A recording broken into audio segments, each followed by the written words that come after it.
Hello everyone, Excel Competition Academy YouTube channel पर आपका स्वागत है।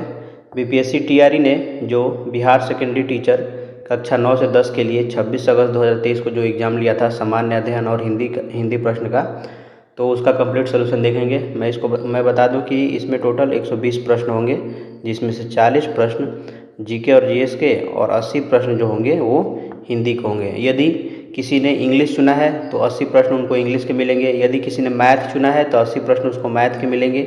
बाकी ये जो 40 वाला पोर्शन है 9 से 10 के लिए, ये सेम रहेगा।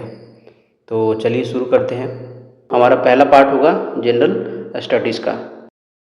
हमारा पहला प्रश्न है, 10 वर्ष पूर्व रमेश एवं राजीव की आयु का अनुपात 1:3 था। अब से 5 वर्ष पश्चात यह अनुपात 2:3 हो जाएगा, तो वर्तमान में उनकी आयु का अनुपात क्या होगा। तो देखिए, रमेश और राजीव की आयु का अनुपात दिया है 1:3 और 5 वर्ष बाद दिया है 2:3। तो एक 10 वर्ष पीछे का है और एक 5 वर्ष आगे का है, यानी कुल कितना हो जाएगा 15। तो हम क्रॉस मल्टीप्लाई के लिए यहाँ पे 15 लिख देंगे, इसको 15 लिखेंगे। अब देखिए, इसको क्रॉस मल्टीप्लाई कर दिए इससे और इसको इससे, तो ये हो जाएगा 3 एकम 3, 3 दूनी 6 बराबर होगा किसके, 15 दूनी 30 माइनस 15 तियाँ 45 के। तो यहाँ से -3 बराबर -15, यानी कि 1 बराबर 5 यूनिट हो जाएगा। इसमें 5 से मल्टीप्लाई करेंगे तो ये 5 और ये हो जाएगा 15। तो ये 5 और जो 15 आयु मिला है रमेश और राजीव का, ये 10 वर्ष पूर्व का है। तो वर्तमान निकालने के लिए क्या करेंगे, इसमें 10 जोड़ देंगे, ये 15 हो जाएगा। इसमें 10 जोड़ेंगे तो ये हो जाएगा 25। अब जो वर्तमान आयु मिला है 15 और 25, इसका क्या करना है, हमें अनुपात निकालना है। तो 5 3 15, 50 25, तो 3:5 हमारा आंसर हो जाएगा ऑप्शन बी। अगला प्रश्न है, यदि मैं अपने घर से 5 किलोमीटर प्रति घंटा की गति से स्टेशन के लिए चलता हूँ, तो मेरी गाड़ी मेरे स्टेशन पहुँचने से 7 मिनट पहले छूट चुकी होती है। किंतु यदि मैं 6 किलोमीटर प्रति घंटा की गति से चलता हूँ तो मैं स्टेशन पर गाड़ी के छूटने से 5 मिनट पहले पहुँच जाता हूँ। तदनुसार मेरे घर और स्टेशन के बीच की दूरी क्या है। देखिए, इसका शॉर्टकट भी है और बेसिक मेथड भी है। पहले बेसिक से सॉल्व करते हैं, उसके बाद शॉर्टकट देखेंगे। मान लेते हैं ये उसका घर है और ये उसका स्टेशन है और इसके बीच का जो डिस्टेंस है डी है।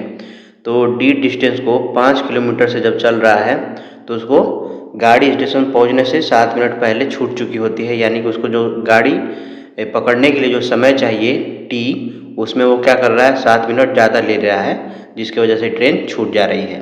ठीक है, ये पहला केस हो गया। 7 मिनट है तो इसको मिनट को घंटा में बदलेंगे तो 7/60 हो जाएगा। दूसरा है कि डी डिस्टेंस कितने से जा रहा है, 6 किलोमीटर से जा रहा है वो, तो गाड़ी पकड़ने के लिए जो समय चाहिए टी, उसमें वो पहले ही पहुंच जा रहा है, यानी 5 मिनट पहले पहुंच जा रहा है, यानी -5/60 हो जाएगा। यहाँ पे जो टी हमने माना है ये घंटा में है। तो अब क्या करते हैं, यहाँ से दोनों को घटा देते हैं, तो d/5 बराबर, तो इसको इस वाले हिस्से को इसमें घटा देंगे, d/6 हो जाएगा। ये t प्लस 7/60 माइनस, और इसको घटाएंगे तो -t हो जाएगा और ये प्लस 5/60 हो जाएगा। ये t से t कैंसिल हो जाएगा तो 12/60 हो गया। और ये कितना हो जाएगा, यहाँ पे 6×5 = 30, तो ये हो गया 6d - 5d। तो यहाँ से हमें मिलेगा d/30 बराबर 12 × 12, 12×5 = 60, 1/5, 5×6 = 30, तो d बराबर 6 किलोमीटर हमारा हो जाएगा। आंसर ऑप्शन सी हो जाएगा। यहाँ पे बस ये ध्यान देना है कि जो टी हमने माना है वो समय है जो एग्जैक्टली लगेगा उसको ट्रेन पकड़ने के लिए अपने घर से निकलने के बाद। मतलब यहाँ से निकला और यहाँ पे जस्ट ट्रेन आई है तो टोटल जो समय लगा है टी लगा है, और ये लेट वाला है और ये पहले वाला है, तो इसको घटा दिया मैंने। नेक्स्ट क्वेश्चन देखिए, पी और क्यू की औसत मासिक आय है इतना और आर की औसत मासिक आय इतना दिया है, तथा पी और आर की औसत मासिक आय इतना दिया है। तो पी की मासिक आय क्या है, तो देखिए पी प्लस क्यू की कुल आय क्या होगी, तो 5050 में 2 से गुणा कर देंगे, ये हो जाएगा 10,100। फिर आर, यहाँ पे क्यू छूट गया है, क्यू और आर की औसत आयु, क्यू प्लस आर की औसत मासिक आय, 6250 है, तो 6250 में 2 से हम गुणा कर देंगे, तो ये हो जाएगा 12500। ठीक है। अब दिया है पी और आर की औसत मासिक आय है 5200, तो 5200 में हम 2 से गुणा कर देंगे तो कुल आय निकल जाएगा पी प्लस आर की। ये कितना हो जाएगा 104 पर 2 जीरो। अब क्या करेंगे हम इन तीनों को जोड़ देंगे, तो इसमें कितना है 2p है, 2q है और 2r है, तो 2p plus q plus r बराबर इन सबको जोड़ेंगे तो हमें मिलेगा 0 0 1 5 6 4 10 के 0 हासिल 1 2 1 3 3। 2 से क्या करेंगे भाग दे देंगे तो p plus q plus r मिल जाएगा हमें, ये बराबर होगा 16,500 के। हमें निकालना क्या है, p की मासिक आय निकालनी है, तो हम क्या करेंगे q और r की जो कुल मासिक आय है इसमें से हम घटा देंगे, तो p बराबर हो जाएगा 16,500 माइनस q प्लस r की मासिक आय। ये कितना दिया है 12,500 है, तो 16,500 में से 12,500 को घटा देंगे, तो ये कितना हो जाएगा हमारा, ये हो जाएगा लगभग 12,000 में से 16 गया तो 4 बचेगा, तो 4,000। आंसर हो गया ऑप्शन सी। क्वेश्चन है यदि P का 30% Q के 40% में जोड़ दिया जाए तो वह Q का 80% हो जाता है, तदनुसार Q P का कितना प्रतिशत है। तो देखिए क्या बोल रहा है प्रश्न में, क्या P का हमने 30% प्लस Q का हमने 40% को आपस में जब जोड़ दिया है तो हमें क्या मिल रहा है, Q का 80% मिल रहा है। ठीक है, इसको सॉल्व कीजिए, 100 से 100 कैंसिल हो जाएगा, 1 0 से ये 0 कैंसिल हो जाएगा, तो 3p 4q बराबर 8q होगा।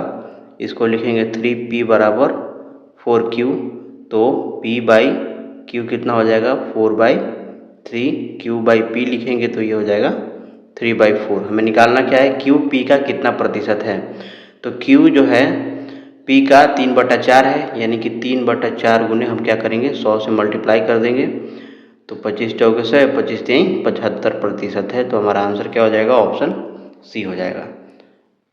अगला क्वेश्चन है कि ए बी सी डी के बीच इतने के अनुपात में धन का वितरण किया जाना है। यदि सी को डी से 1,000 रुपये अधिक मिलते हैं तो बी का हिस्सा क्या है। ए बी सी डी दिया है 5 2 4 3 का अनुपात है इनके बीच। कह रहा है कि सी को डी से, तो सी ये है और डी ये है, इनको सी को डी से कितना अधिक मिल रहा है, 1 यूनिट अधिक मिल रहा है, और ये 1 इकाई 1,000 के बराबर है, तो 1,000 के बराबर है। हमें निकालना क्या है, बी का हिस्सा निकालना है, बी का हिस्सा क्या है 2 है, तो 2 इकाई कितना हो जाएगा 2,000 के बराबर हो जाएगा, आंसर हो जाएगा सी। अगला प्रश्न है कि एक दुकानदार एक घड़ी बेचते समय बिक्री मूल्य पर 5% छूट देता है। यदि वह उस पर 6% छूट दे देता तो उसे पहले से 15 रुपये कम का लाभ मिलता, तदनुसार उस घड़ी का अंकित बिक्री मूल्य क्या है। देखिए पहले छूट कितना दिया गया है, पहले छूट दिया गया है 5% का, फिर नया छूट प्रस्तावित है कितना 6% का, तो छूट में अंतर कितने का है, तो 6 - 5 बराबर 1% का, और यही 1% का अंतर 15 के कम लाभ के बराबर होगा, तो ये 1% किसके बराबर होगा 15 के, तो 100% किसके बराबर हो जाएगा 1500 के, तो हमारा आंसर क्या हो जाएगा ऑप्शन बी हो जाएगा हमारा आंसर। अगला प्रश्न देखिए, 3 संख्याएं 3:4:5 के अनुपात में है, उनमें से सबसे बड़ी एवं सबसे छोटी संख्याओं का योग दूसरी संख्या तथा 52 के योग के बराबर है, तदनुसार सबसे छोटी संख्या कौन सी है। तो 3:4:5 हमें दिया है, मान लेते हैं ए बी सी है, इनका मध्यानुपात मान लेते हैं कि x है, तो a बराबर हमें क्या मिलेगा 3x, b बराबर 4x, c बराबर 5x।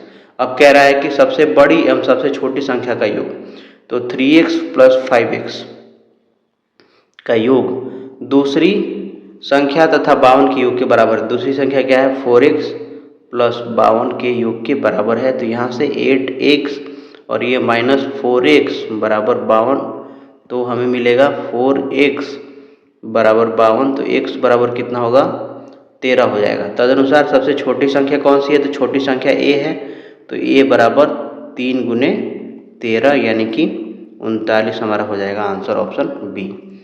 अगला प्रश्न है, यदि 2 का पावर 2n-1 बराबर 1/8 का पावर n-3 है तो n का मान हमें निकालना है। तो देखिए 2 का पावर 2n-1 और बराबर इसको क्या लिखेंगे, 8 का पावर -n-3 लिख सकते हैं। आपको पता होना चाहिए कि 1/a है तो इसको लिखते हैं a का पावर -1, तो वही हमने यहाँ पे किया है। फिर 2 का पावर 2n-1 रहेगा और ये 8 को क्या लिख सकते हैं, 2 का पावर क्यूब लिख सकते हैं और इसका पावर क्या है पहले से -n-3 है।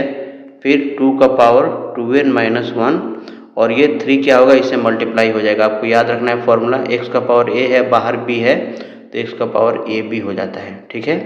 तो उसी तरीके से ये कितना हो जाएगा, 2 का पावर -3n-3 हो जाएगा।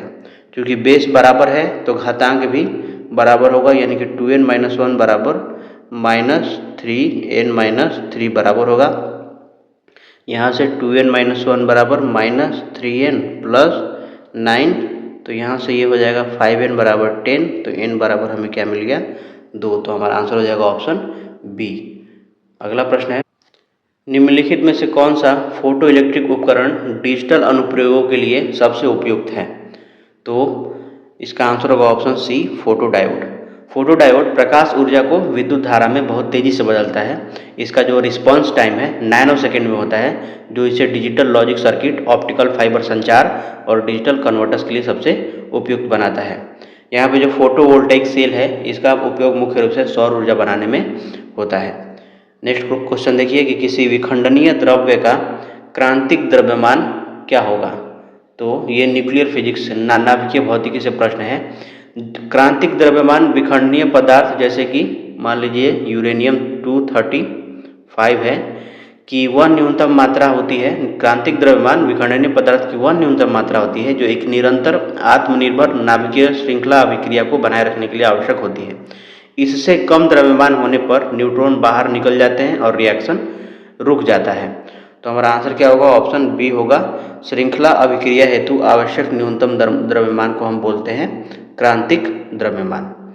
नेक्स्ट क्वेश्चन है, फलों को जबरदस्ती पकाने के लिए निम्नलिखित में से किस गैस का उपयोग किया जाता है। तो इसका आंसर होगा ऑप्शन बी, एथिलीन।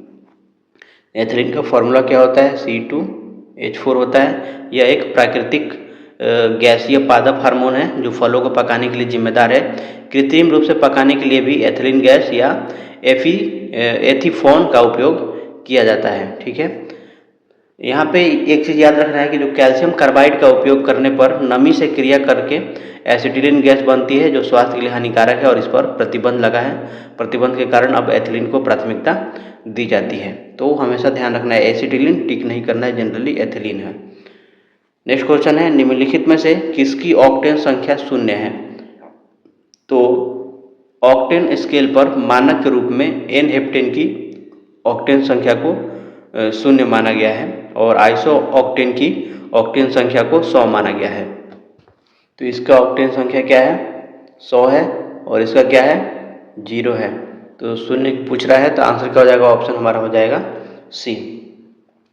ऑक्टेन संख्या जो है वो पेट्रोल की एंटी नॉकिंग क्षमता को मापती है। जितनी अधिक ऑक्टेन संख्या होगी ईंधन उतना ही बेहतर माना जाता है। नेक्स्ट क्वेश्चन है, लीची का खाद्य भाग कौन सा है। तो लीची का जो गूदेदार और रसीला भाग हम खाते हैं उसे मांसल एरिल बोलते हैं। तो ऑप्शन हो जाएगा हमारा ए। यह बीज के चारों ओर विकसित होने वाला एक अतिरिक्त आवरण होता है। आणविक ऑक्सीजन का पत्तियों से निकलना कौन सी भौतिक क्रिया है। तो ये है विसरण। ऑप्शन हो जाएगा हमारा ए। प्रकाश संश्लेषण के दौरान पत्तियों के अंदर ऑक्सीजन की सांद्रता अधिक हो जाती है और उच्च सांद्रता वाले क्षेत्र से कम सांद्रता वाले क्षेत्र की ओर गैसों का यह स्वतः जो गमन है उसको हम विसरण कहते हैं। यहाँ पे जो वाष्पोत्सर्जन दिया है यह पत्तियों के रंध्रों द्वारा जल का वाष्प के रूप में उड़ना वाष्पोत्सर्जन कहलाता है। और ये जो परासरण है यह अर्ध पारगम्य झिल्ली के माध्यम से विलायक का प्रवाह को परासरण कहते हैं। अगला प्रश्न है कि किसी गुणसूत्र पर जीनों की आपेक्षिक स्थिति ज्ञात करने की प्रक्रिया क्या कहलाती है? तो इसको बोलते हैं जीन मैपिंग यानी कि जीन मानचित्रण। तो जीन मानचित्रण वह तकनीक है जिसके द्वारा किसी गुणसूत्र पर विभिन्न जीनों के विशिष्ट स्थानों और उनके बीच की सापेक्ष दूरी का पता लगाया जाता है। अगला प्रश्न है ब्रायोफाइट में बीजाणु मातृ कोशिका होती है तो कैसी होती है? ये द्विगुणित होती है, ऑप्शन हो जाएगा बी। तो ब्रायोफाइट जैसे कि ब्रायोफाइट्स में कौन कौन आते हैं? मॉस जिसको काई बोलते हैं और एक आता है लीवर वर्ट। तो मॉस और लीवर वर्ट में बीजाणु उद्धित यानी सोप्रोफाइट चरण द्विगुणित होता है। इसकी बीजाणु मातृ कोशिका भी द्विगुणित होती है जिसमें अर्धसूत्री विभाजन होने के बाद अगुणित बीजाणु बनते हैं। तो हमारा आंसर हो जाएगा इसका बी। हमें यह भी ध्यान रखना है कि ब्रायोफाइट्स को पादप जगत का उभयचर कहा जाता है क्योंकि ये भूमि पर रहते हैं लेकिन निषेचन के लिए जल पर निर्भर करते हैं। अगला प्रश्न है भारत सरकार द्वारा पर्यावरण और वन की सुरक्षा के लिए किस वर्ष एनजीटी यानी कि नेशनल ग्रीन ट्राइब्यूनल की स्थापना की गई थी? तो ये किया गया था 2010 ईस्वी में। एग्जैक्ट अगर डेट पूछे तो 18 अक्टूबर 2010 को राष्ट्रीय हरित प्राधिकरण अधिनियम 2010 के तहत इसकी स्थापना की गई थी। इसका उद्देश्य था पर्यावरण संरक्षण और वनों के संरक्षण से संबंधित मामलों का तेजी से निपटारा करना। अगला प्रश्न है कि भारत के किस शहर ने सबसे पहले पानी के नीचे मेट्रो की शुरुआत की? तो भारत की पहली अंडर वाटर मेट्रो सेवा जो है कोलकाता में हुगली नदी के नीचे शुरू की गई है। यहाँ पे ऑप्शन नहीं दिया है तो ऑप्शन हो जाएगा हमारा ई। बाकी जो विकल्प दिया गया है कोच्चि, विशाखापट्टनम, बेंगलुरु में, इनमें से किसी में भी अंडर वाटर मेट्रो नहीं है। अगला प्रश्न देखिए भारत की G20 अध्यक्षता में पर्यटन कार्य समूह की बैठक कहाँ हुई थी? तो इसका आंसर जो होगा वो होगा ऑप्शन डी, उपयुक्त में से एक से अधिक। तो भारत की G20 अध्यक्षता के तहत पर्यटन कार्य समूह की कई बैठकें आयोजित की गई थी। पहली बैठक जो है कच्छ के रण यानी गुजरात में, दूसरी सिलीगुड़ी यानी दार्जिलिंग के पश्चिम बंगाल के दार्जिलिंग में, तीसरी जो है श्रीनगर में जम्मू कश्मीर में और चौथी बैठक जो है गोवा में हुई थी। इसके अलावा उत्तराखंड के रामनगर में भी भ्रष्टाचार विरोधी और अन्य बैठकें हुई थी। क्योंकि पर्यटन समूह की बैठकें एक से अधिक स्थानों पर हुई है इसलिए इसका आंसर क्या हो जाएगा? ऑप्शन डी हो जाएगा। अगला प्रश्न है कि इनमें से किसने राष्ट्रीय अंडर 17 बालिका कुश्ती चैंपियनशिप में रजत पदक प्राप्त किया है? तो ये है ऑप्शन बी, निर्जला ने। अगला प्रश्न है कि उपन्यास टॉम्ब ऑफ सैंड के लिए अंतर्राष्ट्रीय बुकर पुरस्कार 2022 किसने जीता? तो इसका आंसर होगा ऑप्शन ए, गीतांजलि श्री और डेजी रॉकवेल ने। तो भारतीय लेखिका गीतांजलि श्री द्वारा मूल रूप से हिंदी में लिखे गए उपन्यास रेत समाधि का अंग्रेजी अनुवाद डेजी रॉकवेल ने टॉम्ब ऑफ सैंड नाम से किया था। इस पुस्तक को वर्ष 2022 का प्रतिष्ठित अंतर्राष्ट्रीय बुकर पुरस्कार मिला था। अगला प्रश्न है कि भारत के 74वें गणतंत्र दिवस पर कौन मुख्य अतिथि थे? तो ये थे ऑप्शन बी, अब्देल फतह अल सीसी जो कि मिस्र के राष्ट्रपति थे। ये पहली बार था जब मिस्र के राष्ट्रपति को भारत के गणतंत्र दिवस पर मुख्य अतिथि के रूप में आमंत्रित किया गया था। अगला प्रश्न है बिहार के किस जिले में प्रथम तैरता हुआ सोलर ऊर्जा संयंत्र बनाया गया था? तो इसका आंसर होगा ऑप्शन ए, दरभंगा। बिहार का पहला तैरता हुआ और सौर ऊर्जा संयंत्र दरभंगा जिले के कादिराबाद में एक तालाब के ऊपर बनाया गया है। कहाँ पे बनाया गया है? तो याद रखना है कादिराबाद। और जो इसकी क्षमता है वो है 2 मेगावाट की क्षमता इसकी है। बिहार का जो दूसरा तैरता हुआ सोलर प्लांट है वो सुपौल जिले में बनाया जा रहा है। और भारत का जो सबसे बड़ा तैरता हुआ सौर ऊर्जा संयंत्र है वो रामागुंडम तेलंगाना में स्थित है। अगला प्रश्न है बिहार में निम्नलिखित में से किसे जीआई टैग मिला है? तो ऑप्शन ए, मगही पान।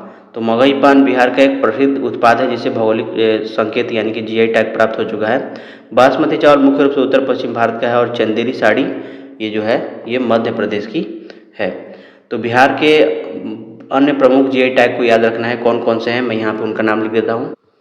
तो कतरनी चावल, जर्दालू आम, शाही लीची, मरचा चावल, मिथिला मखाना, सिलाव का खाजा, सुजनी कढ़ाई और टसर सिल्क, इन सभी को जीआई टैग बिहार से मिल चुका है। अगला प्रश्न है सूची 1 का सूची 2 से सुमेलित कीजिए। तो यहाँ पे दिया है 4, तो 4 किसको बोलते हैं? तो 4 जो है नदी और डेल्टा क्षेत्र में पाए जाने वाले नदी या द्वीप या सिल्ट के मैदान को बोलते हैं। 4, विशेष करके ये गंगा और ब्रह्मपुत्र डेल्टा के बारे में ही यूज होता है। तो 4 का आंसर हो जाएगा ऑप्शन 2 डेल्टा। उसके बाद है कंकर। तो पुरानी जलोढ़ मिट्टी यानी बांगर में पाए जाने वाले कैल्शियम कार्बोनेट के कण या नोड्यूल को बोलते हैं कंकड़। तो ये हो जाएगा ऑप्शन 3 से रिलेटेड है ये। उसके बाद है कायल। तो केरल के तटीय मैदान में पाए जाने वाले लैगून या बैक वाटर को कयाल या कायल बोलते हैं। तो ये हो जाएगा क्या, तटीय मैदान में ये पाए जाते हैं। उसके बाद है मांड। तो पंजाब के मैदान में पाए जाने वाले जलोढ़ क्षेत्र या आर्द्र भूमि को बोलते हैं मांड। तो ये हो जाएगा ऑप्शन 1 से रिलेटेड। तो हमारा आंसर क्या होगा, ए का 2, बी का 3, ए का 2, बी का 3, सी का 4, डी का 1, ऑप्शन हो जाएगा बी।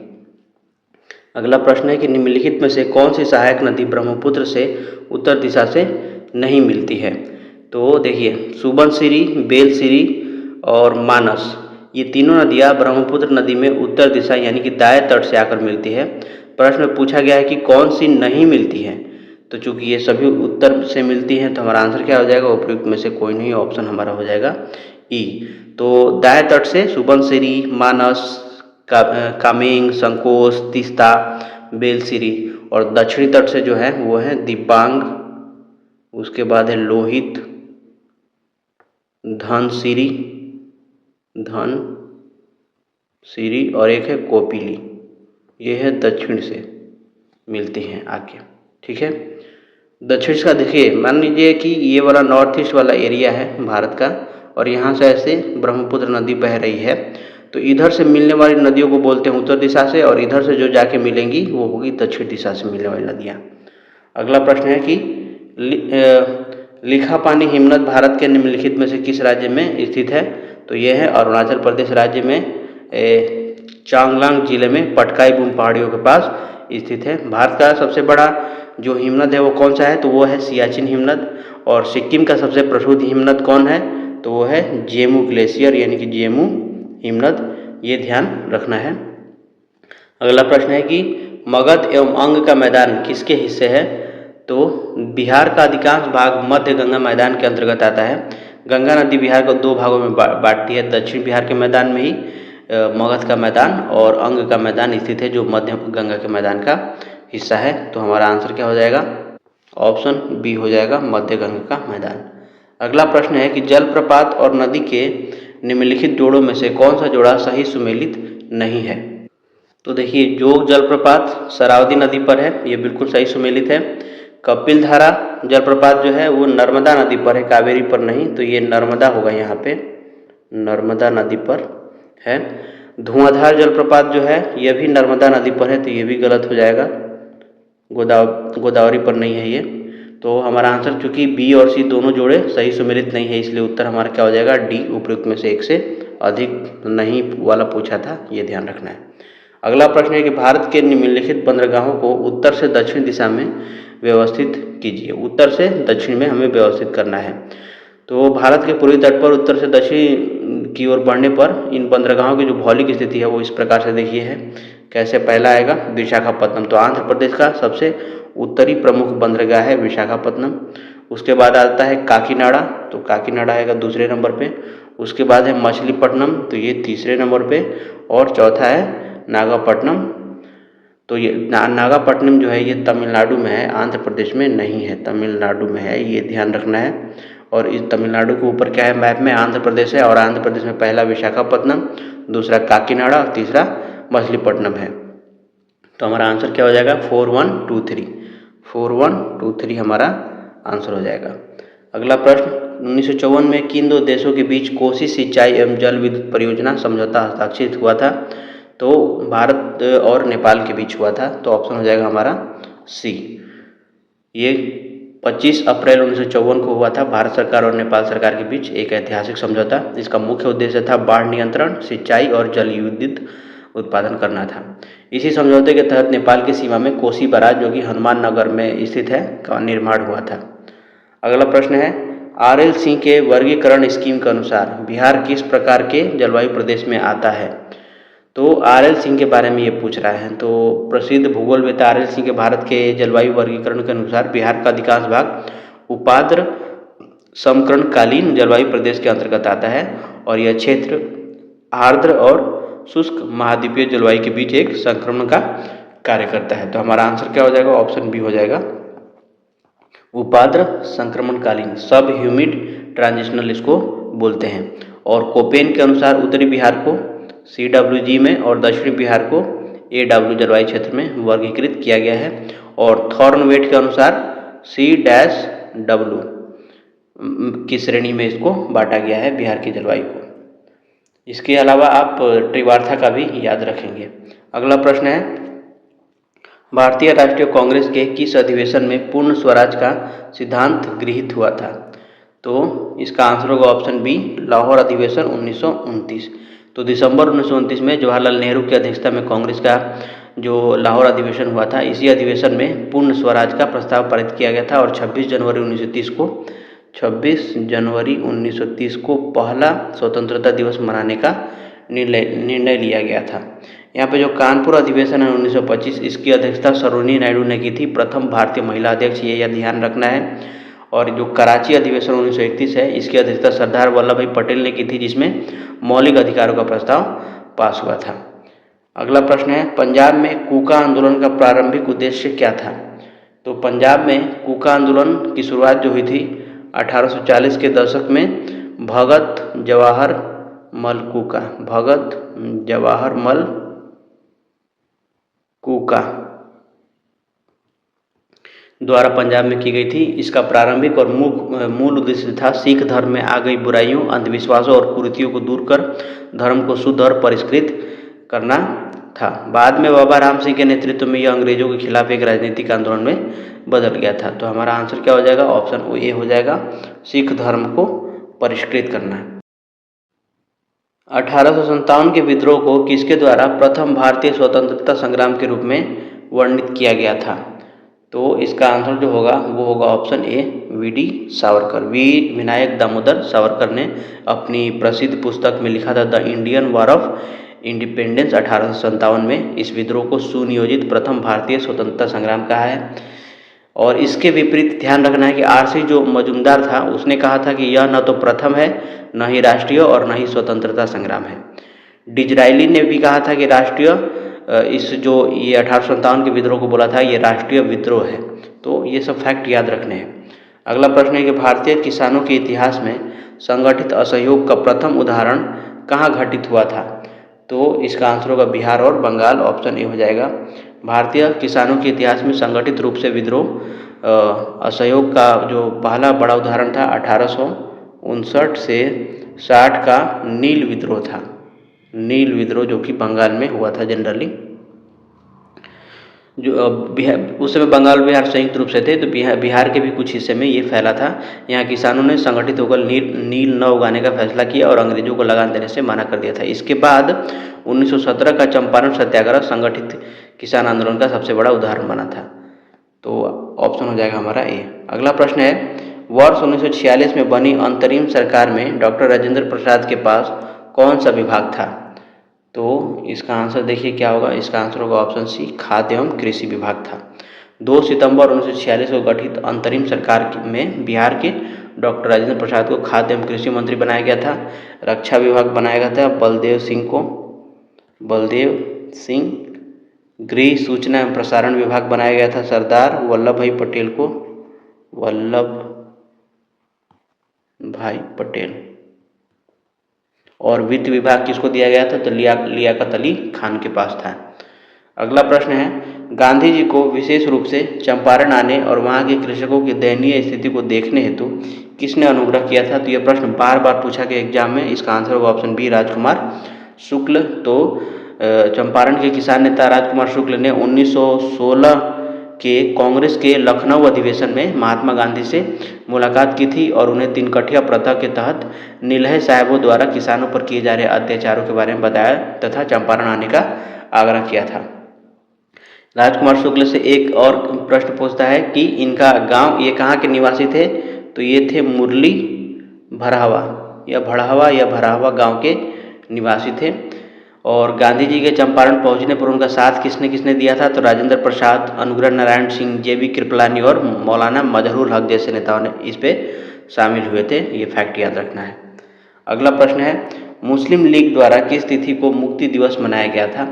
तो द्वितीय विश्व युद्ध में भारत को शामिल करने के ब्रिटिश सरकार के फैसले के विरोध में कांग्रेस प्रांतीय सरकारों ने अक्टूबर-नवंबर 1939 में इस्तीफा दे दिया था और कांग्रेस सरकारों के इस इस्तीफे की खुशी में मोहम्मद अली जिन्ना के आह्वान पर मुस्लिम लीग ने 22 दिसंबर 1939 को मुक्ति दिवस या धन्यवाद दिवस के रूप में मनाया था। तो आंसर हो जाएगा ऑप्शन ए। हमारा अगला क्वेश्चन है, नेशनल कॉलेज और बिहार विद्यापीठ का शिलान्यास किसने किया था?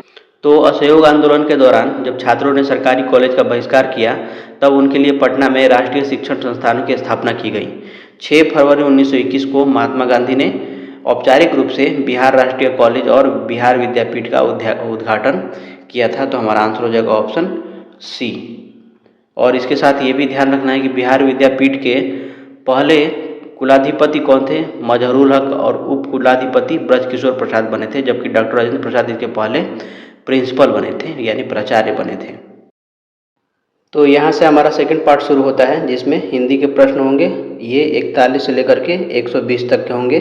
तो हमारा पहला प्रश्न है कि राजस्थानी भाषा का उद्भव अपभ्रंश के किस क्षेत्रीय रूप से हुआ है? तो इसका आंसर होगा ऑप्शन बी, सौरसेनी अपभ्रंश। तो राजस्थानी भाषा का उद्भव मध्यकालीन भारतीय आर्य भाषा के सौरसेनी अपभ्रंश के एक क्षेत्रीय रूप, जिसे कुछ विद्वान गुर्जरी अपभ्रंश या मरु गुर्जरी भी कहते हैं, इससे हुआ है। और सौरसेनी अपभ्रंश मुख्य रूप से मध्य प्रदेश, मथुरा और उसके आसपास की भाषा थी, जिससे पश्चिमी हिंदी, राजस्थानी और गुजराती का विकास हुआ था। ठीक है, नेक्स्ट प्रश्न देखिए, राजभाषा आयोग के प्रथम अध्यक्ष कौन थे?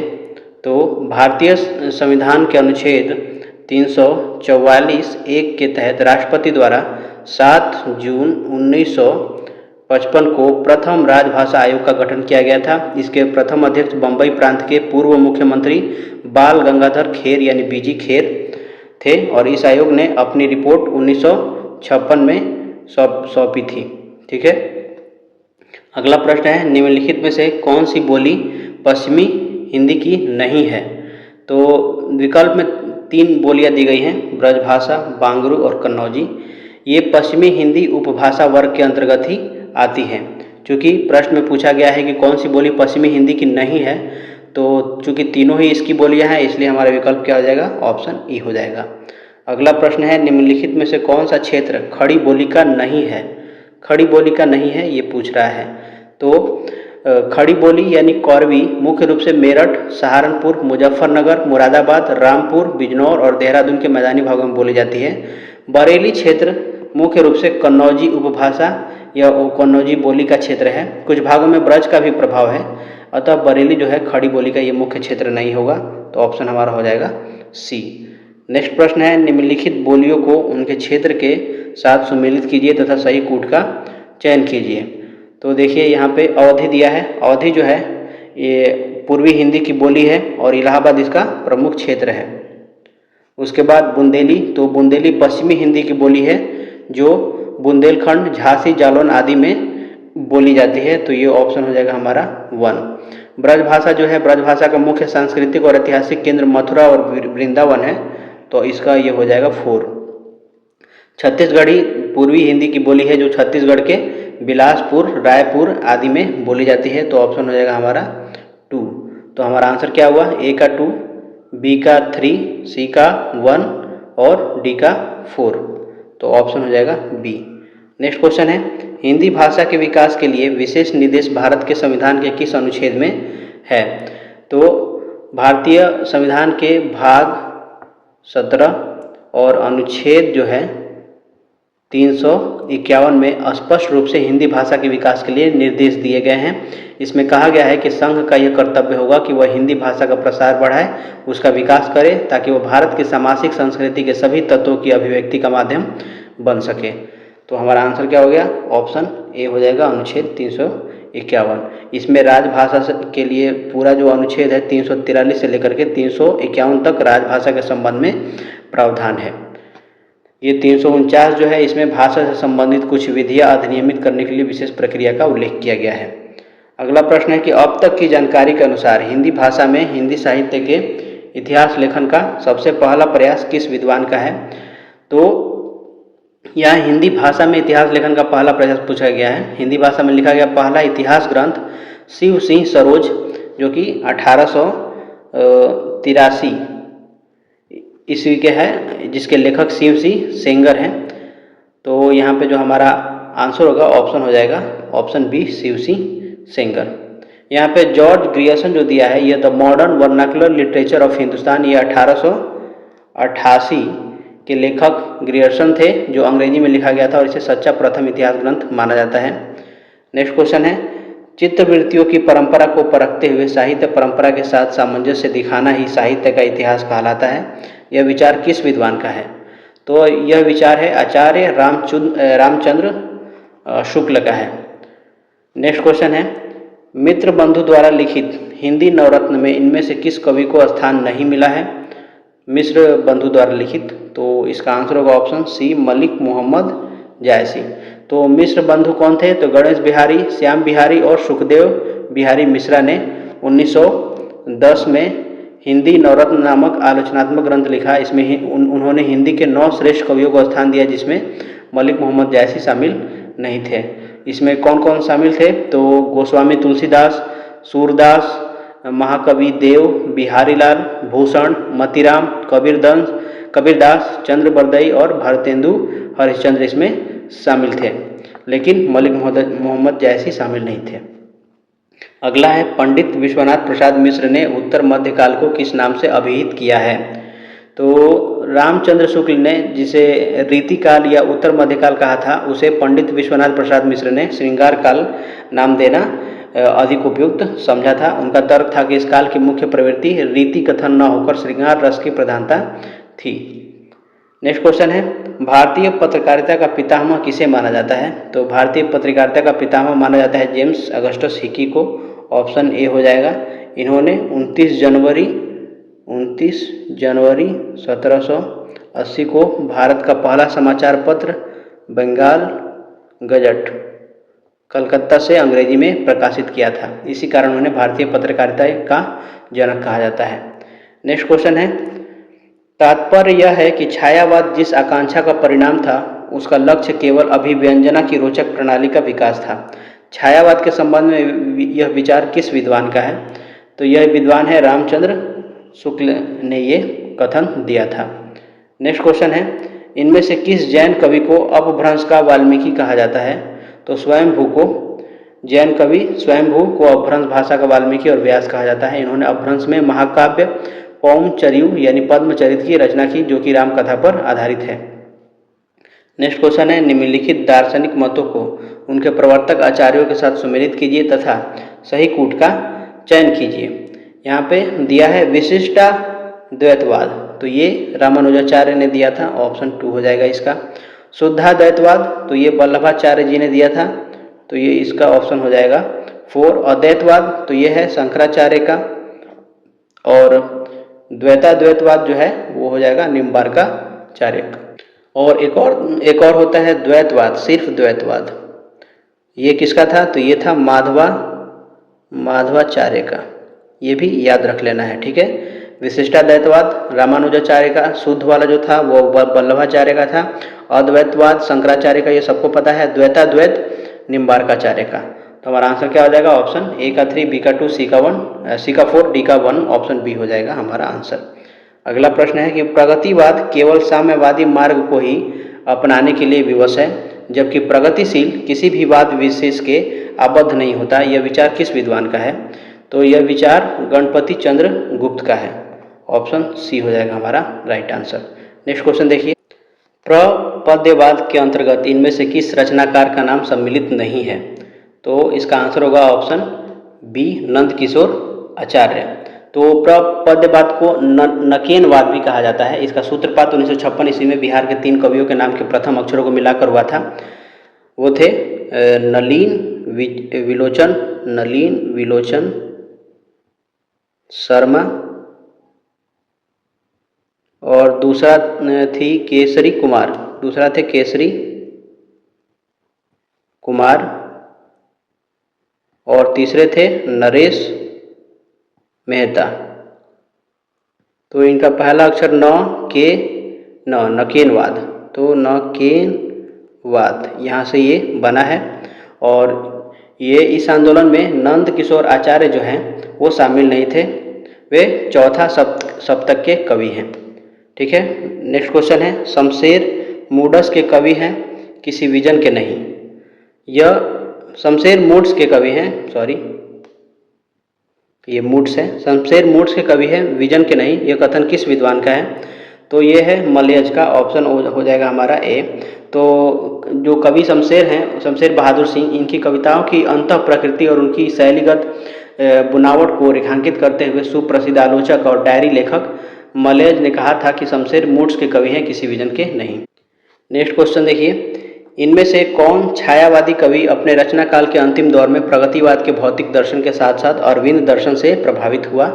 तो हमारा आंसर हो जाएगा इसका ऑप्शन बी, सुमित्रानंदन पंत। तो प्रकृति के सुकुमार कवि सुमित्रानंदन पंत अपने जीवन के अंतिम दौर में महर्षि अरविंद घोष के अरविंद दर्शन से गहरे प्रभावित हुए थे। उनकी स्वर्ण किरण, स्वर्ण धूलि, उत्तरा और लोकायतन जैसी रचनाओं पर इस दर्शन का स्पष्ट प्रभाव देखा जा सकता है। अगला प्रश्न है, भूलि कहत नवरस सुकवि सकल मूल सिंगार, यह विचार रीतिकाल के किस आचार्य का है? तो यह विचार है देवदत्त का। ठीक है, तो देवदत्त ऑप्शन में दिया नहीं है, तो हमारा उपयुक्त में से कोई नहीं आंसर इसका हो जाएगा। ठीक है, नेक्स्ट क्वेश्चन देखिए, इन आचार्यों में से अलंकारवादी आचार्य कौन है?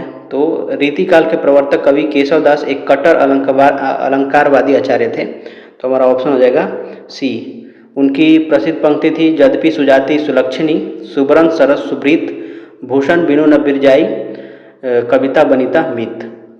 नेक्स्ट क्वेश्चन है, निम्नलिखित कथनों, स्थापना और तर्क पर विचार कीजिए और नीचे दिए गए कूट से सही विकल्प का चयन कीजिए। स्थापना दिया है हमारा, पाश्चात्य समीक्षा शास्त्र से परिचित होने के बाद हिंदी आलोचना का स्वरूप बदला है।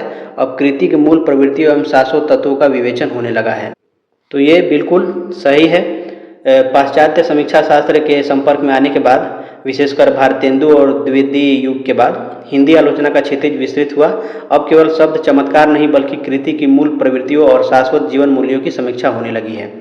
तर्क दिया है कि संस्कृति पद्धति पर आधारित आलोचना में केवल शास्त्रीय पक्ष को महत्व मिलता है, अतः कृति के समस्त गुण दोषों का उद्घाटन नहीं हो सकता। तो ये भी सही है। पुरानी संस्कृत लक्षण ग्रंथ पद्धति पर आधारित जो आलोचना थी वह केवल रसास्वादन, नायक नायिका भेद और शास्त्रीय नियमों तक सीमित थी। उसमें आधुनिक युग की जटिलताओं और कृति के सामाजिक गुण दोषों का पूर्ण उद्घाटन संभव नहीं था। अतः दोनों कथन क्या हो जाएगा, हमारा सही हो जाएगा। तो ऑप्शन ए और बी दोनों सही है। नेक्स्ट क्वेश्चन देखिए, इनमें से कौन मनोवैज्ञानिक उपन्यासकार नहीं है? तो ऑप्शन हो जाएगा हमारा बी, यशपाल। यशपाल एक कट्टर मार्क्सवादी यानी प्रगतिवादी उपन्यासकार है, जिन्होंने अपने उपन्यासों में सामाजिक आर्थिक विषमता और वर्ग संघर्ष को मुख्य विषय बनाया है। नेक्स्ट क्वेश्चन है, प्रेमचंद्र के किस उपन्यास में विधवा समस्या है? तो मुंशी प्रेमचंद्र ने विधवा विवाह और उसकी समस्याओं को केंद्र में रखकर प्रेमा उपन्यास लिखा था।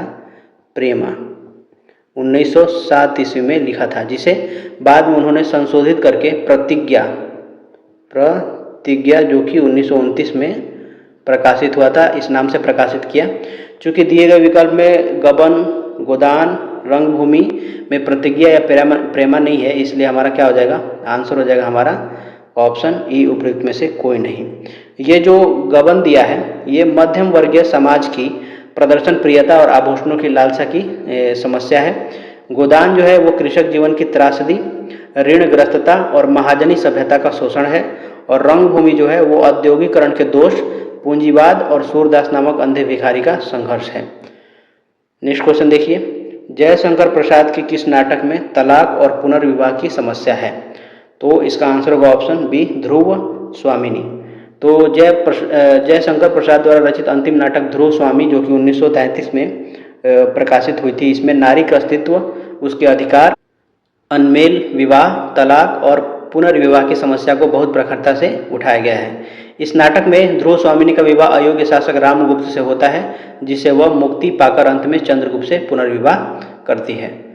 अगला प्रश्न है, आधुनिक काल में गद्य का आविर्भाव सबसे प्रधान घटना है, यह कथन किसका है? तो ये कथन रामचंद्र शुक्ल जी का है। उन्होंने अपने इतिहास ग्रंथ में आधुनिक काल की महत्ता प्रतिपादित करते हुए लिखा था कि आधुनिक काल में गद्य का प्रसार और उसका आविर्भाव सबसे मुख्य साहित्यिक घटना है। नेक्स्ट क्वेश्चन है, कालिदास के शकुंतला नाटक का खड़ी बोली में अनुवाद किसने किया? तो इसका आंसर हो जाएगा ऑप्शन ए, राजा लक्ष्मण सिंह ने 1861 ईस्वी में महाकवि कालिदास के सुप्रसिद्ध नाटक अभिज्ञान शाकुंतलम का शकुंतला नाटक नाम से शुद्ध और सरस खड़ी बोली में अनुवाद किया था। इस अनुवाद की भाषा इतनी प्रांजल थी कि राजा शिव प्रसाद सितारे हिंद भी इसके प्रशंसक बन गए थे। नेक्स्ट क्वेश्चन है, मोहन राकेश के किस नाटक में टूटते पारिवारिक मूल्यों का चित्रण है? तो मोहन राकेश का नाटक आधे अधूरे, नाटक का नाम क्या है? आधे अधूरे, ये 1969 में प्रकाशित हुआ था। इसमें मध्यम वर्गीय परिवार के विघटन, आंतरिक अंतद्वंद और टूटते पारिवारिक मूल्यों जैसे कि विवाह संबंधों के खोखलेपन का सजीव चित्रण किया गया है। चूंकि यह नाटक दिया नहीं गया है इसलिए हमारा आंसर क्या हो जाएगा? उपयुक्त में से कोई नहीं हो जाएगा।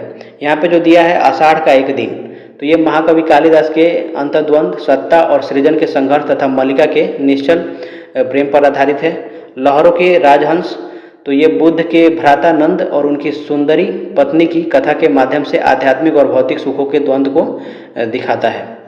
नेक्स्ट क्वेश्चन देखिए, कौमुदी महोत्सव एकांकी किस सम्राट के काल को चित्रित करती है? तो ये सम्राट चंद्रगुप्त के काल को चित्रित करती है। तो प्रसिद्ध एकांकीकार डॉक्टर राम कुमार वर्मा द्वारा रचित ऐतिहासिक एकांकी कौमुदी महोत्सव गुप्त वंश के सम्राट चंद्रगुप्त प्रथम के शासनकाल की पृष्ठभूमि और मगध साम्राज्य के राजनीतिक परिस्थितियों का चित्रण करती है। अगला प्रश्न है, इनमें से कौन प्रगतिवादी परंपरा का कहानीकार नहीं है? तो इसका आंसर होगा ऑप्शन ए, इलाज चंद्र जोशी। तो इलाज चंद्र जोशी एक सुप्रसिद्ध मनोविश्लेषणवादी कहानीकार और उपन्यासकार हैं, जबकि यशपाल और रांगिया राघव मार्क्सवादी विचारधारा से प्रेरित प्रगतिवादी परंपरा के दृढ़ स्तंभ हैं। अगला प्रश्न है, जिंदगी और गुलाब के फूल यह प्रसिद्ध कहानी संकलन किसका है? तो जिंदगी और गुलाब के फूल जो कि 1961 में प्रकाशित हुआ था, प्रसिद्ध महिला कथाकार उषा प्रियमवदा का है। उषा प्रियमवदा का कहानी संग्रह है। चूंकि विकल्प में मनु भंडारी, कृष्णा सोबती और शिवानी दिया गया है इसलिए हमारा आंसर क्या हो जाएगा? ऑप्शन ई हो जाएगा।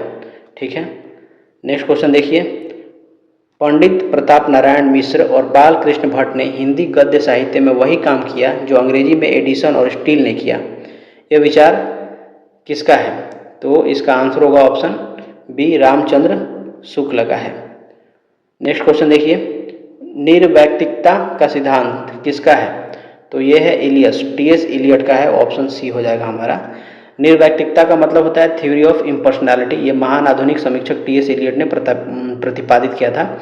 इस सिद्धांत के अनुसार कवि का काम अपने व्यक्तित्व को अभिव्यक्त करना नहीं बल्कि माध्यम के रूप में खुद को व्यक्त करना है। नेक्स्ट क्वेश्चन है, साहित्य का उद्देश्य विरेचन किसने माना है? तो साहित्य का उद्देश्य विरेचन जो है वो अरस्तु ने त्रासदी के संदर्भ में विरेचन का सिद्धांत दिया था। उनके अनुसार साहित्य नाटक देखने से पाठक दर्शक के मन में दबे हुए करुणा और भय जैसे मनोवेगों का परिष्कार या निकास हो जाता है, जिससे मन शांत और आनंदित हो जाता है। इसी मानसिक शुद्धिकरण को विरेचन कहा गया है। नेक्स्ट क्वेश्चन है, भरत मुनि के रस सूत्र की अनुमतिवाद पर आश्रित व्याख्या किस आचार्य की है? तो भरत मुनि के रस सूत्र की व्याख्या करने वाले 4 प्रमुख आचार्यों में से अनुमतिवाद के प्रणेता आचार्य शंकुक है। आचार्य शंकुक, चूंकि ऑप्शन में दिया नहीं गया है तो हमारा आंसर हो जाएगा ऑप्शन ई।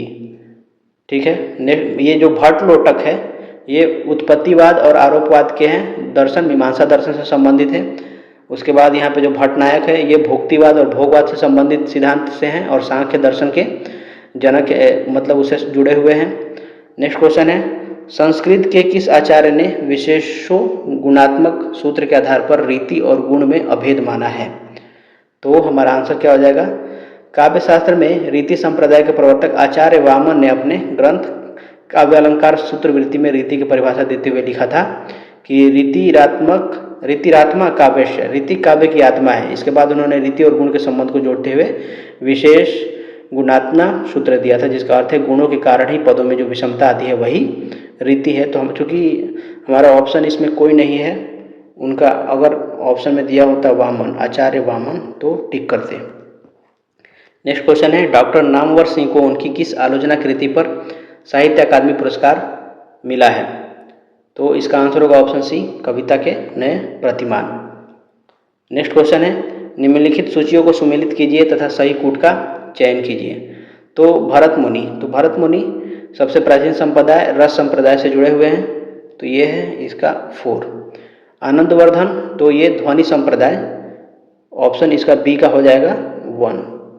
उसके बाद है कुंतक, तो ये वक्रोक्तिक संप्रदाय से जुड़े हुए हैं, तो ऑप्शन हो जाएगा बी। और वामन जो है वो रीति संप्रदाय से जुड़े हुए हैं, तो इसका हो जाएगा 3।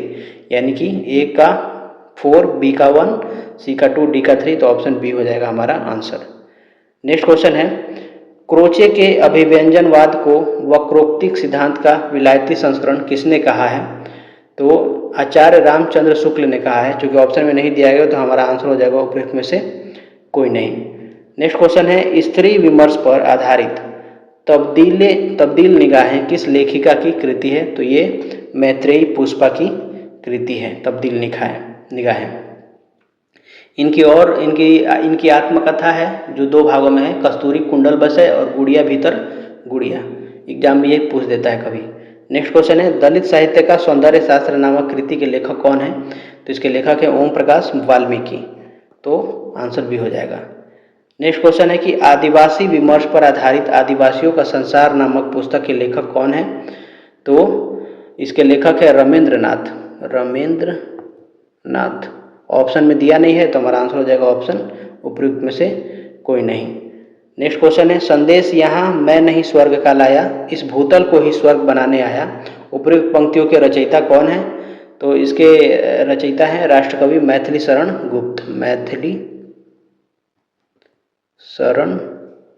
गुप्त।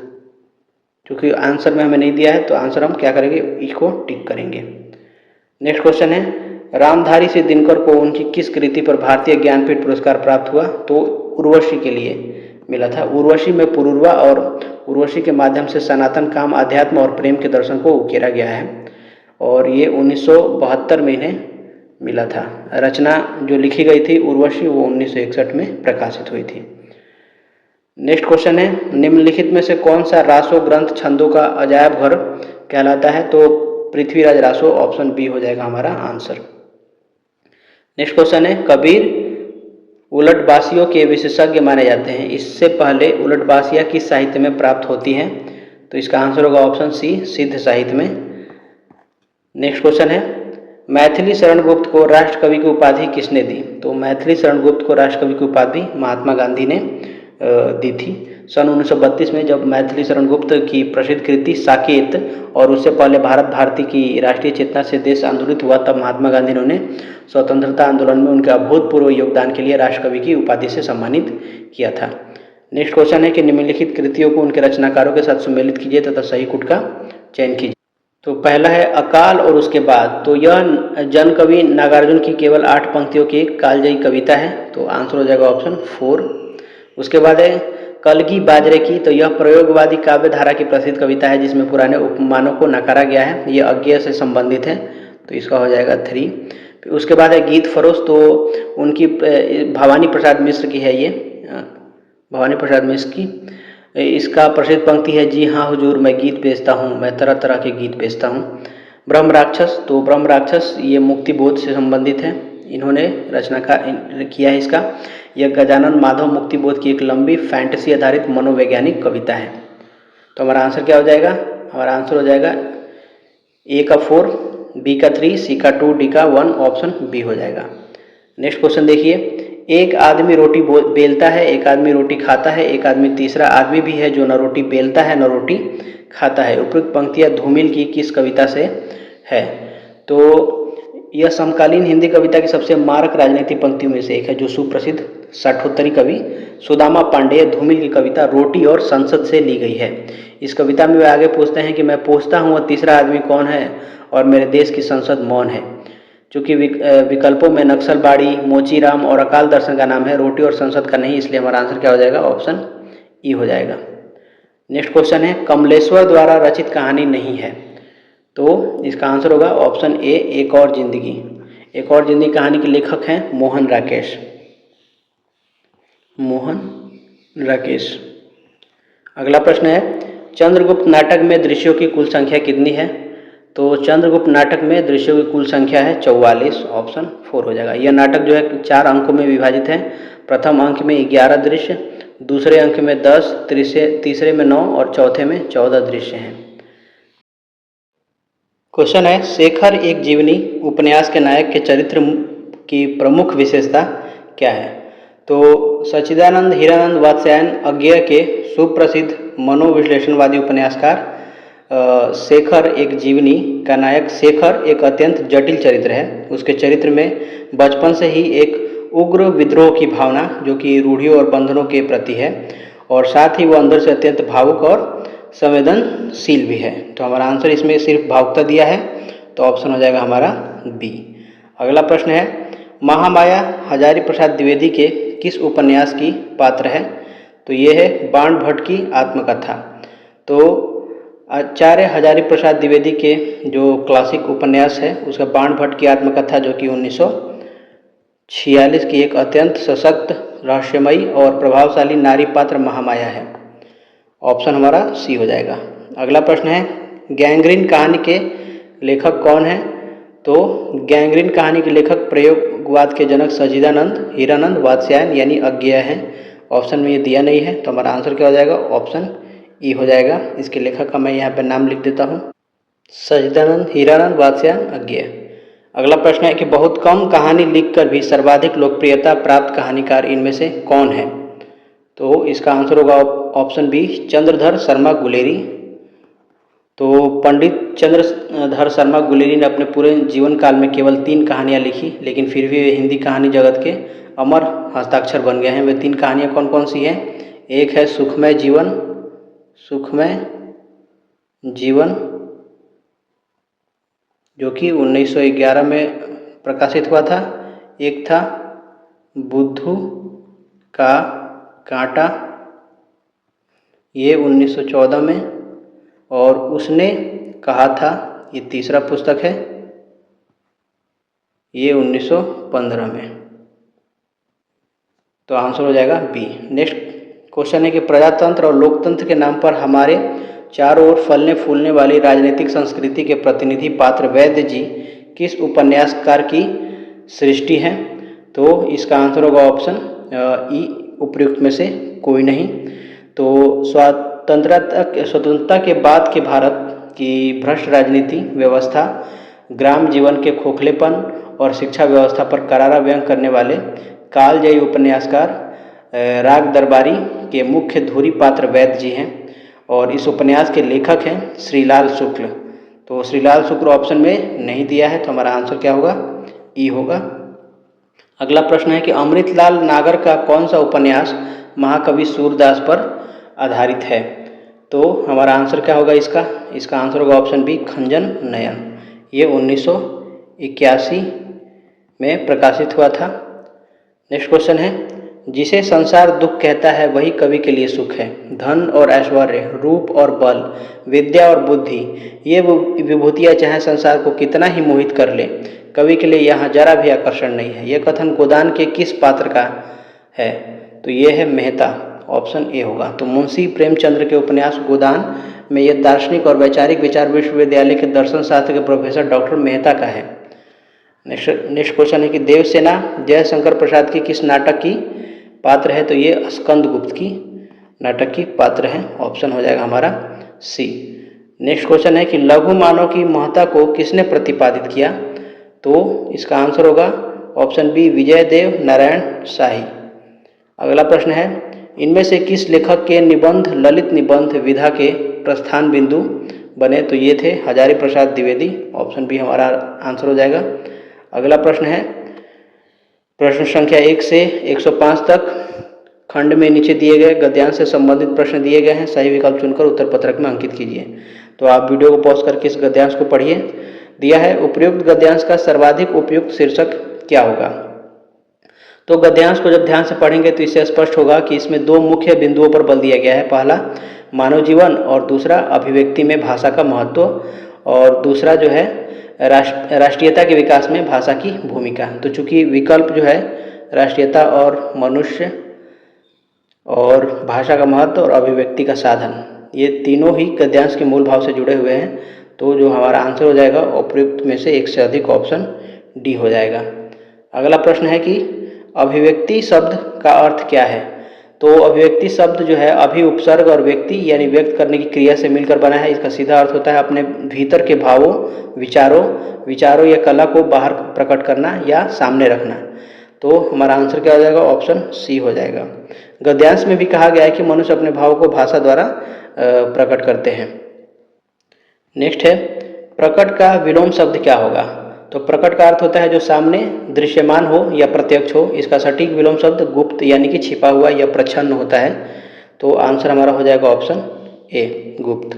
नेक्स्ट प्रश्न है नदी का पर्यायवाची शब्द नहीं है, इस दिए गए में से कौन सा नहीं है। तो नदी, तरंगिणी और तटिनी दोनों ही नदी के अत्यंत प्रसिद्ध पर्यायवाची शब्द है। इसके विपरीत जो इला है नदी का पर्यायवाची नहीं है बल्कि पृथ्वी यानी पृथ्वी की, सरस्वती और गाय का पर्यायवाची शब्द है। अगला प्रश्न देखिए, गद्यांश का आशय क्या है। तो गद्यांश की मुख्य स्थापना यही है कि जिस प्रकार भाषा की भिन्नता मनुष्यों में दूरी या बाधा पैदा करती है, ठीक उसी प्रकार एक भाषा या भाषा की समानता मनुष्यों को एक दूसरे के निकट लाती है, जिससे उनमें घनिष्ठता और सहानुभूति पैदा होती है और यही राष्ट्रीयता का आधार है। तो आंसर क्या हो जाएगा, भाषा की समानता मनुष्य को निकट लाती है, ऑप्शन ए हो जाएगा। अगला प्रश्न है दिए गए में से कौन गुणवाचक विशेषण नहीं है। तो यहाँ पे जो पतला दिया है और जो घना है दोनों ही संज्ञा या सर्वनाम के गुण, दोष या अवस्था को बताते हैं, इसलिए ये गुणवाचक विशेषक हैं। इसके विपरीत जो चौगुना दिया है यह एक संख्यावाचक विशेषण है। निश्चित संख्यावाचक के अंतर्गत आवृत्तिवाचक विशेषण है ये, अतः यह गुणवाचक नहीं है। तो ऑप्शन क्या हो जाएगा हमारा, बी हो जाएगा। नेक्स्ट प्रश्न है एक आंख से देखना मुहावरे का अर्थ क्या होगा। तो एक आंख से देखना मतलब एक सब पर समान दृष्टि रखना, भेदभाव न करना या सबको बराबर मानना। तो इसका आंसर हो जाएगा ऑप्शन ए। तो इसका उदाहरण ऐसे आप बना सकते हैं कि अच्छे शासक अपनी प्रजा को एक आंख से देखते हैं। नेक्स्ट है किस शब्द में दीर्घ स्वर संधि नहीं है। तो महा से जोड़ दिया है यहाँ पे, महा जोड़ आस है, तो ये दीर्घ संधि है। आ प्लस आ मिलके आ हो गया है। और महोत्सव में महा जोड़ उत्सव, तो आ और उ मिलके ओ हो गया है। तो ये क्या है, गुण संधि का उदाहरण है, ये दीर्घ संधि नहीं है। तो यही हमारा आंसर हो जाएगा। पितृण जो है ये पितृ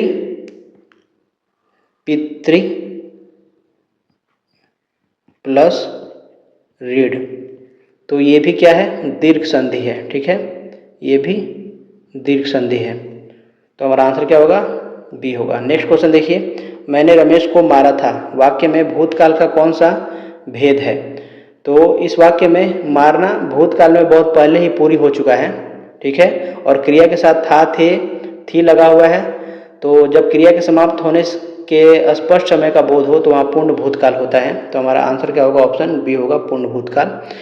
देखिए, सामान्य भूतकाल में मैंने रमेश को मारा, आसन्न भूतकाल में मैंने रमेश को मारा है, पूर्ण भूत में मैंने रमेश को मारा था, और अपूर्ण भूत में मैं रमेश को मार रहा था, और संदिग्ध भूत में मैंने रमेश को मारा होगा, और हेतु मध्य भूत में यदि रमेश आता तो मैं मारता। तो कुल भूतकाल के ये 6 भेद हैं जिसका मैंने आपको एग्जाम्पल समझाया। अगला प्रश्न है कि मनोज पुस्तक पढ़ता है वाक्य में वाच्य क्या है। तो इस वाक्य में जो क्रिया पढ़ता है का सीधा संबंध कर्ता यानी मनोज से है, और क्रिया कर्ता के लिंग और वचन के अनुसार बदल रही है। यदि कर्ता को बदल कर सीधा कर दें तो क्रिया पढ़ती हो जाएगी, अतः यहाँ पे जो हमारा एक्टिव वॉइस यानी कि कर्तृवाच्य होगा। तो आंसर हो गया ऑप्शन इसका बी होगा। नेक्स्ट क्वेश्चन है द्वंद्व समास का उदाहरण क्या है। तो इसका आंसर होगा ऑप्शन बी, भूखा प्यासा।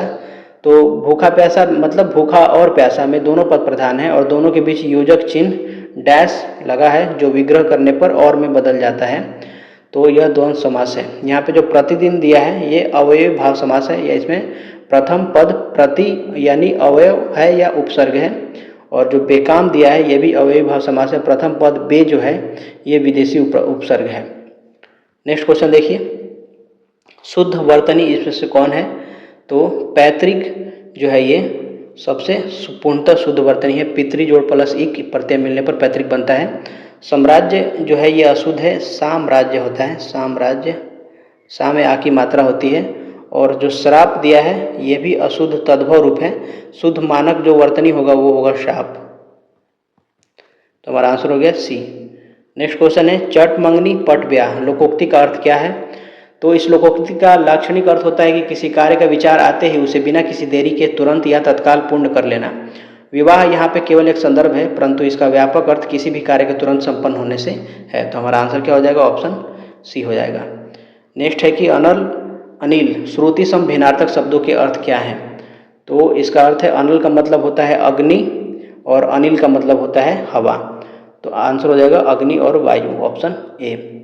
अगला प्रश्न है वाग-जाल का संधि विच्छेद क्या होगा? तो इसका संधि विच्छेद होगा वाक जोड़ जाल। तो ऑप्शन हो जाएगा हमारा डी। यहाँ पे व्यंजन संधि का नियम लागू होता है। नियम के अनुसार यदि किसी वर्ग के पहले वर्ण में क, च, ट, त, प के बाद कोई सघोष वर्ण जैसे वर्ग का तीसरा वर्ण ज आए तो पहला वर्ण अपने ही वर्ग के तीसरे वर्ण यानी क का ग में बदल जाता है, इसलिए यहाँ पे क और ग मिलके ग हो गया है वागजाल। नेक्स्ट प्रश्न है अप्रत्यय से युक्त शब्द नहीं है, तो इसका आंसर क्या होगा? तो कुलीन होगा इसका आंसर। इस शब्द में कुल मूल शब्द है और इसके पीछे इन प्रत्यय लगा हुआ है अ नहीं। अब के बारे में पूछ रहा है, तो देखिए मौन जो है मुनि जोड़ अ, मुनि जोड़ अ मिल के होता है मौन। यहाँ पे जो शैव दिया है शिव जोड़ अ मिल के होता है शैव। तो ऑप्शन हो जाएगा हमारा सी। नेक्स्ट क्वेश्चन है अशुद्ध वाक्य कौन है इसमें से? तो हमारा आंसर होगा ऑप्शन बी मैं प्रातःकाल के समय घूमने जाता हूँ। अशुद्धि का कारण क्या है इसमें? तो इस वाक्य में पुनरुक्ति दोष यानी रिडंडेंसी है। प्रातःकाल शब्द में काल का अर्थ पहले से ही समय होता है, इसलिए काल और समय दोनों शब्दों का एक साथ प्रयोग करना व्याकरण के नियमों के विरुद्ध है। यहाँ पे के समय हटाना पड़ेगा या फिर प्रातः में से काल हटाना पड़ेगा। जैसे कि मैं प्रातः काल घूमने जाता हूँ या फिर मैं सुबह के समय घूमने जाता हूँ। अगला प्रश्न है अस्पताल में मरीज की मृत्यु हो जाने के बाद जब डॉक्टर इलाज के लिए आया, लोगों ने कहा कि डैश तो रिक्त स्थान की पूर्ति के लिए उपयुक्त लोकोक्ति क्या होगी? तो इसका आंसर होगा ऑप्शन ए का वर्षा जब कृषि सुखानी। इसका अर्थ होता है समय बीत जाने पर मिलने वाली सहायता बेकार होती है। जिस प्रकार खेती के पूरी तरीके से सूख जाने से बाद बारिश होने का कोई लाभ नहीं होता, ठीक उसी प्रकार मरीज की मृत्यु के बाद डॉक्टर के आने का कोई औचित्य नहीं है। तो ये संदर्भ के हिसाब से बिल्कुल सटीक लोकोक्ति है। यहाँ पे जो दिया है ओस के चाटे प्यास नहीं बुझती, तो इसका अर्थ होता है बहुत कम मात्रा में मिलने वाली चीज़ से आवश्यकता पूरी नहीं होती। ये वह है नकार खाने में तूती की आवाज़। तो इसका अर्थ है बड़े या प्रभावशाली लोगों के सामने किसी साधारण या गरीब व्यक्ति की बात अनसुनी रह जाना। नेक्स्ट क्वेश्चन है द्विगु समास का प्रयोग किस प्रकार में हुआ है? तो द्विगु समास की पहचान क्या है कि जिस समास का प्रथम पद संख्यावाचक विशेषण हो और उसका उत्तर पद यानी दूसरा पद प्रधान हो, साथ ही वह किसी समूह या समाहार का बोध कराए, उसे द्विगु समास कहते हैं। तो यहाँ पे जो मोहन के घर निकट चौराहा शब्द इसमें यूज किया गया है, तो ये चार राहों का समाहार यानी समूह है। तो यहाँ पे जो चौ है ये संख्या को दर्शाता है, इसलिए यह द्विगु समास है। और यहाँ पे जो बे खटके है ये अवयवी भाव समास है। इसमें प्रथम पद बे जो है वो उपसर्ग है, अवयव है। और यहाँ पे जो राज दरबार है इसमें तत्पुरुष समाज है, राजा का दरबार संबंध तत्पुरुष समास से है। हमारा लास्ट क्वेश्चन है किस वाक्य में प्रेरणार्थक क्रिया का प्रयोग हुआ है?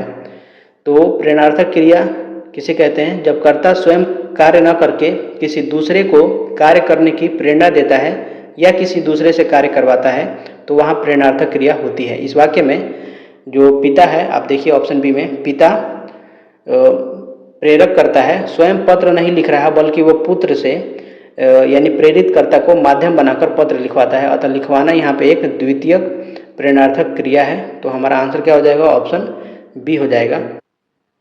मेरे हाथ खुजलाते हैं और यहाँ पे लड़का अपने को सुधार कर रहा है, इसमें कर्ता स्वयं क्रिया से जुड़ा है, तो यह प्रेरणार्थक क्रिया नहीं है। तो हमारा आंसर होगा बी। तो इस वीडियो में इतना ही था, मिलते हैं अगले वीडियो में, तब तक के लिए धन्यवाद, जय हिंद।